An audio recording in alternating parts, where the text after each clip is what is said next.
Samantala mga kapuso, nagdulot ng baha at traffic ang biglaang buhos ng malakas na ulan sa Metro Manila. Ang presidential sister na si Chris Aquino napilitan nang sumakay sa MRT. Saksi si Chino Gaston.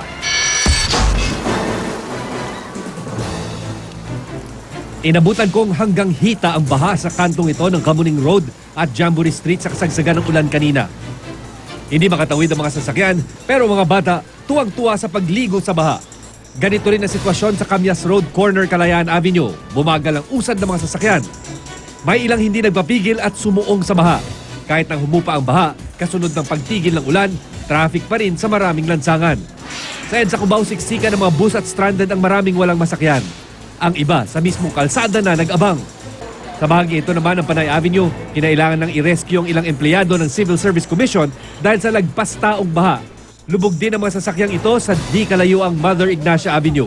Pero ang ilang motorista, pinilit pa rin makatawid. Ang ilan naman nag-alis na ng sapatos para lumusong sa baha. Presidential sister Chris Aquino, napilitang sumakay na lang sa MRT. Kasi tinatanong nila, gaano ka-traffic ba para mapasakay ka? Sabi ko 2 oras eh.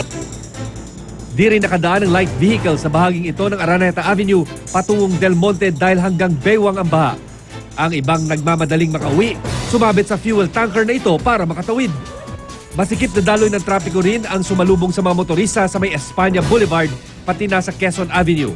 Maraming stranded na pasahero ng mga estudyante at mga galing sa trabaho. Nagdulot din ang pag-ulan ng pagsikip ng daloy ng trapiko sa bahagi ng Taft Avenue sa Manila City Hall. Ang ilan nga, pinili na lang maglakad dahil pahirapan sa pagsakay. Wala pong masakyan. Gano'n na kayo katagal nag-aantay?